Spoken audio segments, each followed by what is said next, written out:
Bonjour, c'est Jules Lavie pour Code Source, le podcast d'actualité du Parisien.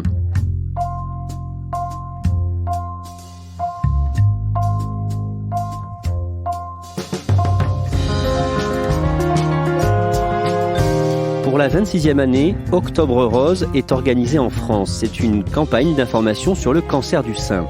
Cette maladie est encore responsable de 12 000 morts par an, mais son taux de mortalité diminue, notamment grâce au dépistage. Actuellement, près de 90% des patientes sont en vie 5 ans après le diagnostic. Code Source vous propose aujourd'hui le témoignage de Géraldine Dormois. Cette journaliste et instagrammeuse s'est battue récemment contre un cancer du sein et elle a choisi de tout raconter en temps réel sur Internet, puis dans un livre. Son ressenti, ses choix lui appartiennent et elle précise bien qu'elle ne veut pas s'ériger en exemple. Témoignage recueilli par Claudia Prolongeau.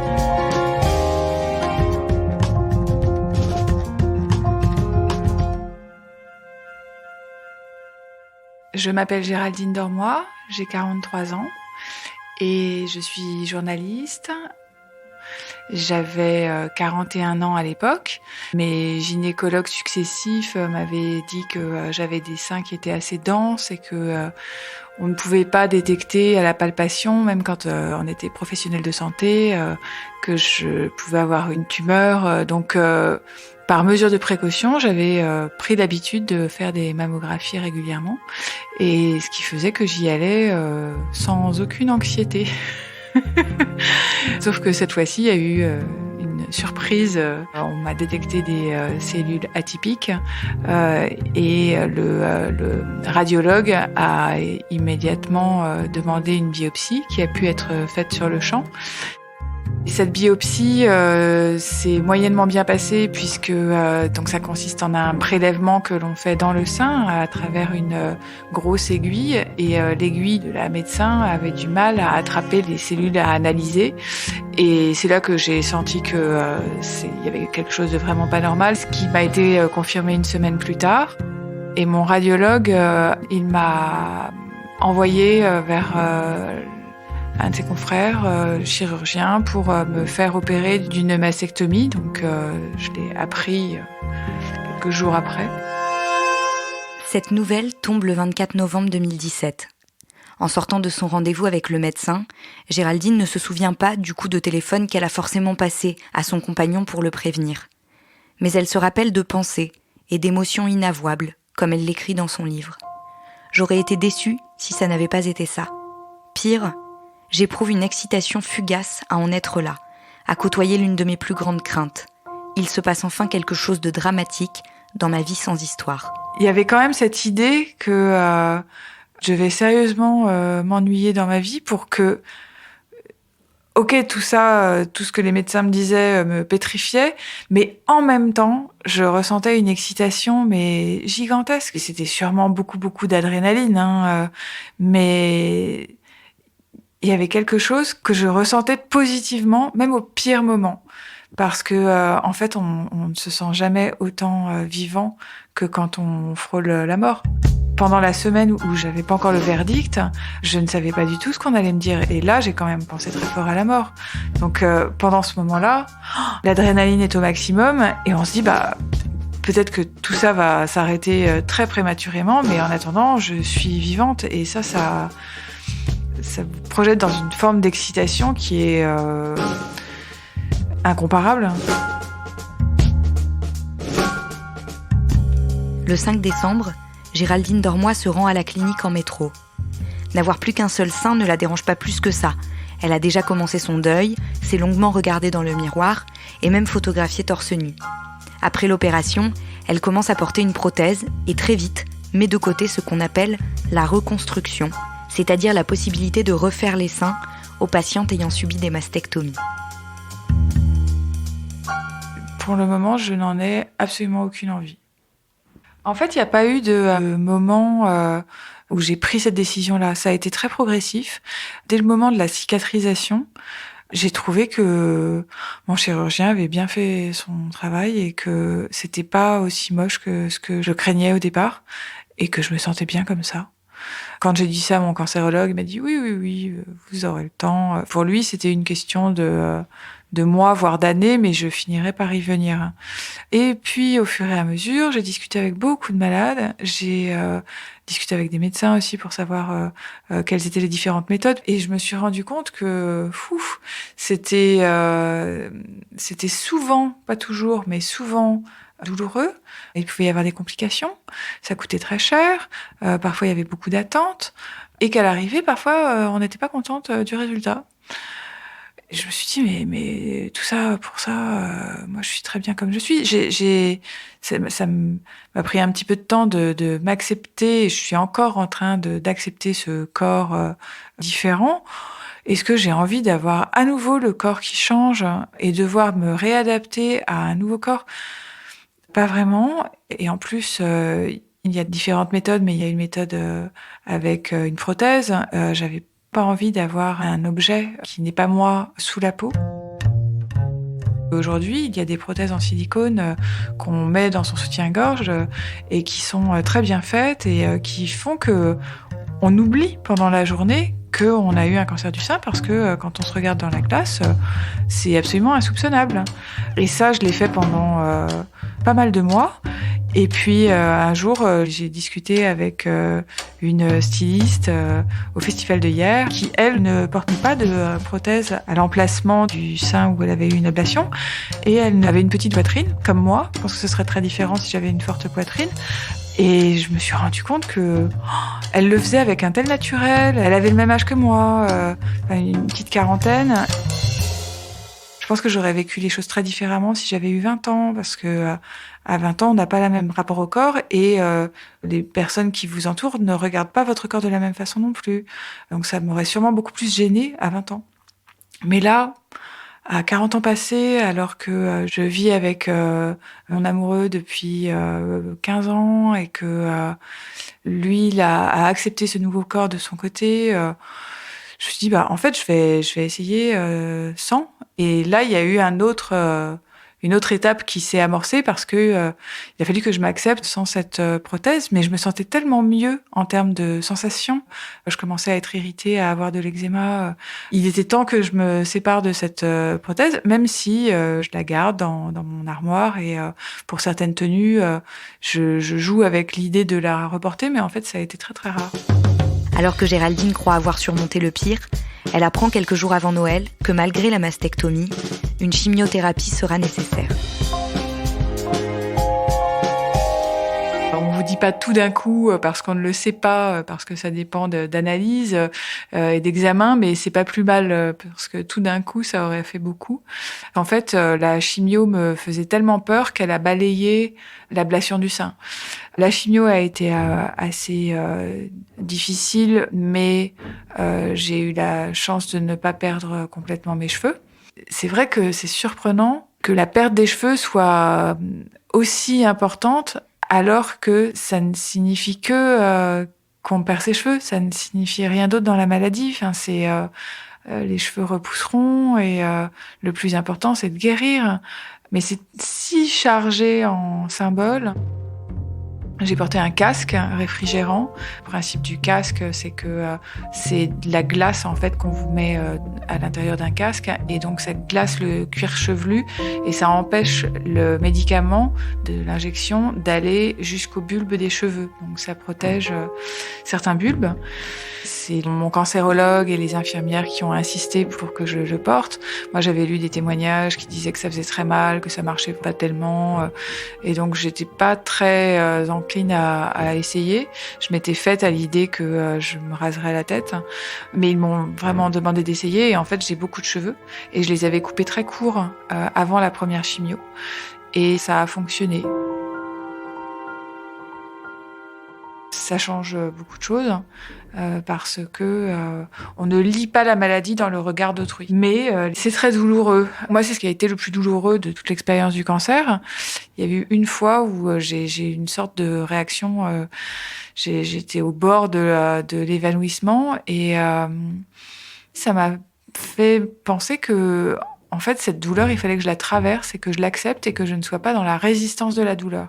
Quand on est dans la résistance, on résiste aussi à une idée. Je résistais à l'idée de la douleur. J'avais intellectualisé la douleur et ça devenait finalement pire que ce qu'il y avait vraiment à ressentir. Et ça a tout changé. Ça a été à la fois l'expérience la plus douloureuse et l'une des expériences les plus enrichissantes finalement de la maladie, parce que c'est un processus que je peux maintenant identifier dans plein de situations. Dès que je suis dans la résistance, en fait, je sais que ça ne va pas marcher ou que ça va être très pénible. Donc maintenant, je me laisse plus... je ressens la situation et j'essaie de poser des mots dessus et en fait, ça passe. Géraldine Dormoy a fini ses traitements, n'a plus de cancer, et dans la phase qu'on appelle rémission. Mais elle refuse ce mot. Son côté provisoire pèse trop lourd. Elle préfère dire qu'elle est guérie. En fait, on ne m'a pas dit que j'étais guérie, on ne m'a pas dit que j'étais en rémission. On m'a dit, voilà, vous avez terminé votre radiothérapie. Et donc, vous avez terminé le gros des traitements de votre cancer. Et c'est là que moi, j'ai eu besoin de savoir quel mot mettre dessus et que j'ai donc demandé à mon cancérologue, est-ce que je suis guérie ? Et là, il m'a dit oui. Mais j'ai aussi conscience que avec le cancer que j'ai eu, j'ai bien plus de chances de développer un deuxième cancer que la moyenne des femmes. C'est une sorte d'épée de Damoclès avec laquelle il faut vivre. J'ai compris assez vite que l'après-cancer était une période qui n'était pas forcément très simple et qu'on ne vous le disait pas d'emblée. Officiellement, vous êtes guéri et donc tout va bien, reprenez une vie normale. Dans les faits, c'est un petit peu plus complexe. On n'est plus la même et en même temps, on n'a pas complètement changé non plus. Pourquoi est-ce que ça t'a paru important de créer un groupe Facebook pour que d'autres femmes échangent avec toi ? Alors, j'ai créé un groupe Facebook l'été suivant mes traitements. Donc, je suis tombée malade en novembre 2017 et j'ai créé le groupe Facebook en août 2018, je crois. Et c'était le moment où moi, j'ai une communauté en ligne depuis longtemps puisque j'avais un blog et que j'ai une présence sur Instagram. Et donc, beaucoup de femmes m'écrivaient pour échanger avec moi sur leur propre maladie, leur propre cancer du sein. Et à un moment, il y a eu un double phénomène, c'est que à force de parler de cancer, il y avait de plus en plus de femmes qui venaient m'en parler, pas que des femmes d'ailleurs. Et moi, mon temps était limité, j'allais reprendre mon travail et je me disais mais je vais pas réussir à être aussi présente que ce que je voudrais.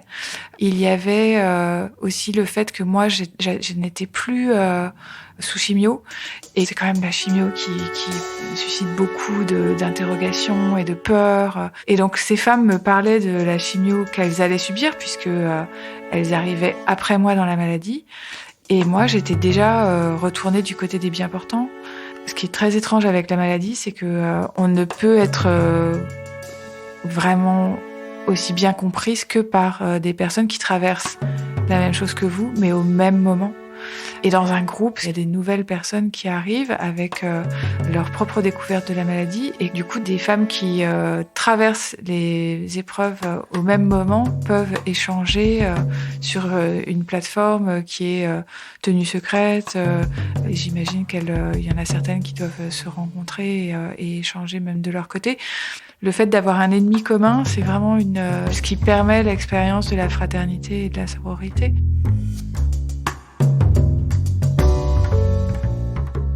Depuis l'annonce de sa maladie, Géraldine Dormoy a pris des notes sur ce qu'elle vivait. Elle en a tiré un livre, écrit sous forme de journal intime. J'ai appelé mon livre « Un cancer pas si grave » parce que au moment où j'ai annoncé mon cancer, je me suis entendue dire que mon cancer n'était pas aussi grave à quelqu'un qui réagissait avec beaucoup d'émotions et qui était très attristé par ce qu'il m'arrivait.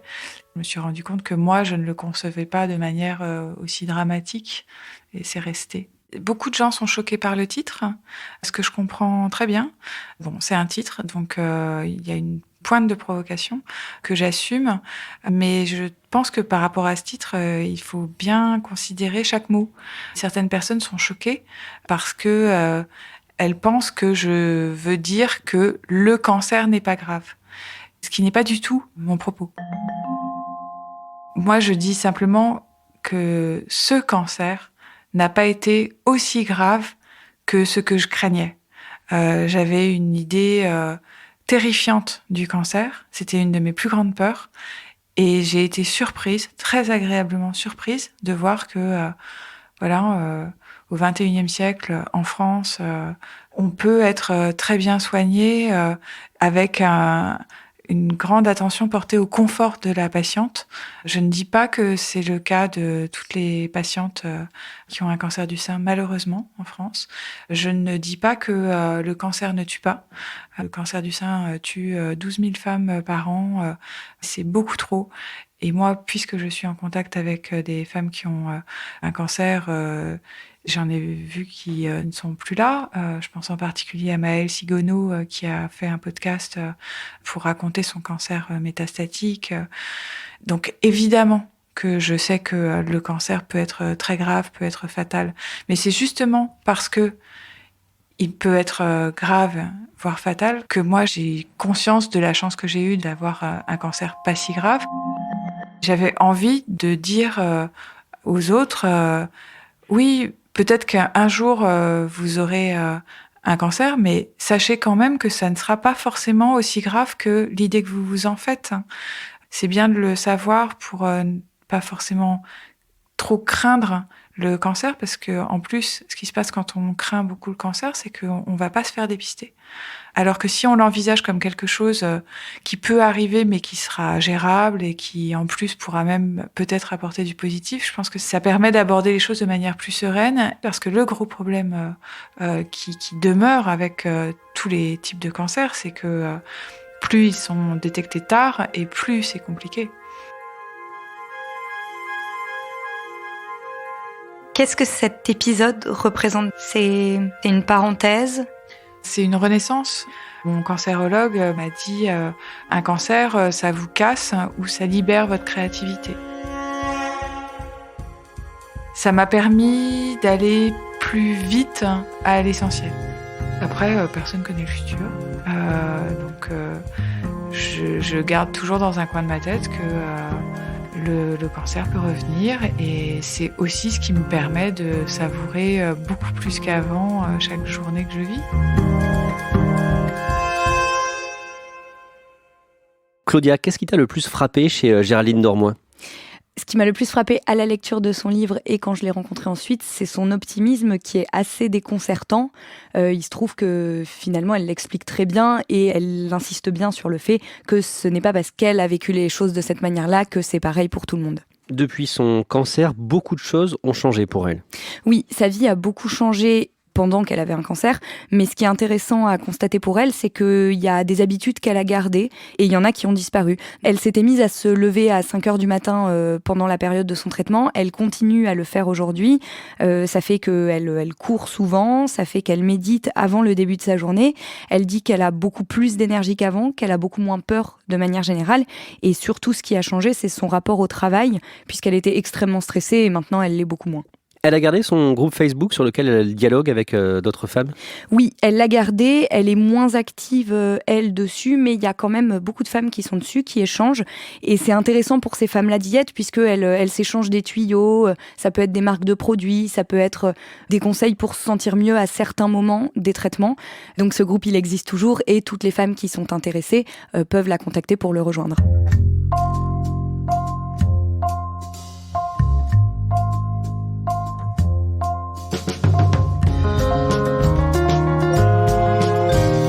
Merci Claudia Prolongeau. Code Source est le podcast d'actualité du Parisien. Production Clara Garnier-Amouroux. Réalisation Alexandre Ferreira. Si vous aimez Code Source, n'hésitez pas à en parler à vos proches ou sur les réseaux sociaux. Nous sommes disponibles sur leparisien.fr, toutes les applications de podcast, mais aussi Deezer et Spotify. Et vous pouvez dialoguer avec nous par Twitter ou à l'adresse codesource@leparisien.fr.